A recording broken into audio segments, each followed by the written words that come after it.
大家好，欢迎来到 K 线西游战法频道。我们看到比特币从73000到59000，经历了一轮减产之前的18%的下跌之后，目前处在一个反弹的过程当中。那么这里的反弹呢，刚好是一个下跌的收敛三角形，接近近焦点的这个区域上，容易发生反弹的这个位置。出现了脱离结构脱离了下跌收敛三角形，进而呢出现了反弹行情。那在反弹的过程当中，比特币也随之发生了第4轮次的减产。那么在减产之后，我们看到这轮反弹目前已经进入到了非常关键的位置，也就是说在4小时级别上的200日均线、144日均线、169日均线共同对比特币目前的反弹构成了一个什么呢？构成了一个压力位。同时呢，目前在4小时级别上也出现了一个上涨的收敛三角形，这个上涨的收敛三角形也接近了一个近焦点。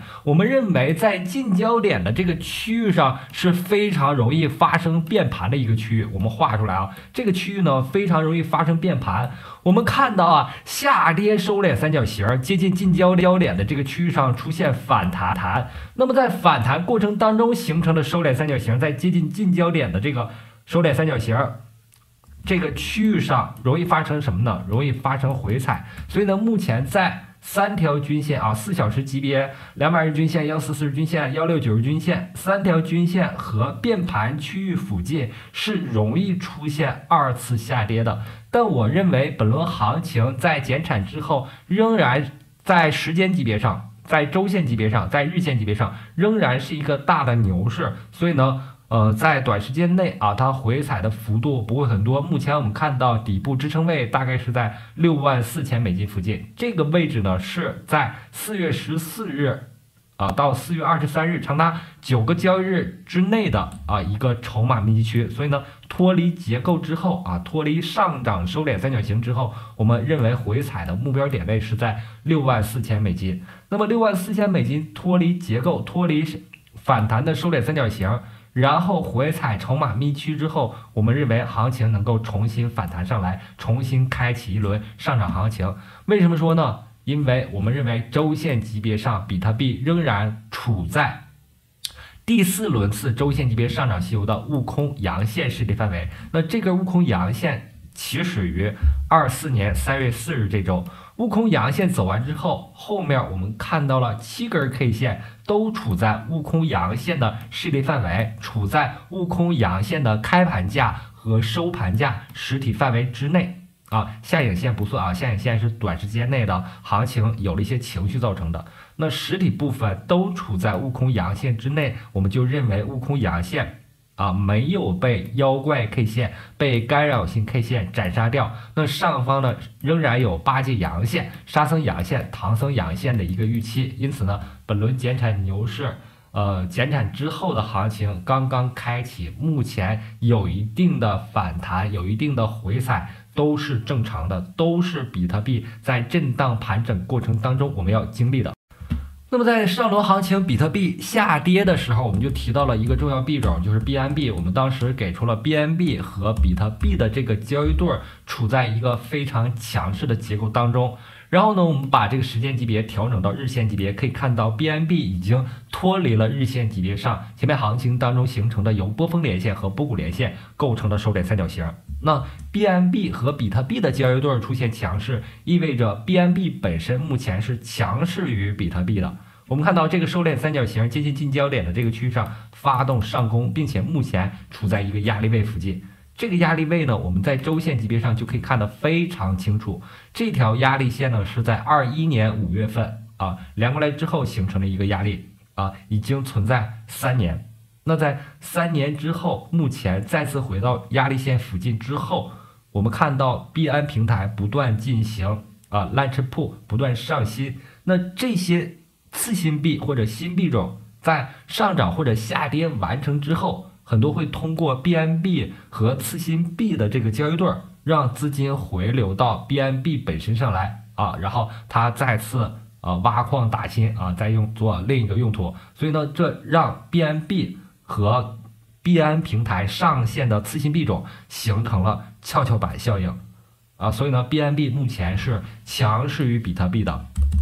然后呢，我们回到 BNB 和 USDT 当中来，我们看到啊，BNB 重新回到$600上方，在周线级别上显得非常强势，周线级别目前是强势于比特币的。然后我们把时间级别调到日线级别，可以看到啊，目前在这个位置上形成了4次的等位置的波峰。我们认为这里面符合了江恩的4次等位置波峰定律啊，在$600附近形成了日线级别的4次等位置波峰之后，符合江恩的4次等位置波峰定律，这意味着 BNB 很快将会迎来一个新高。那么我们看啊，前面一轮行情当中 BNB 的高点是在$692，那么目前在日线级别上形成4次等位置波峰之后，我认为$692这个历史高点可能会在短时间内发动突破。同时呢，这个结构呢，我们也可以当做一个矩形。那么这个矩形结构一旦发生突破的话我认为矩形的上边线将会是未来 BNB 的一个主要的一个支撑位。那从今天 AI 困的云图来看，我们看到啊，有涨有跌上涨的板块是 Solana 板块、BNIO、GameFi 然后下跌的板块集中在 BRC20 Layer One 还有 RWA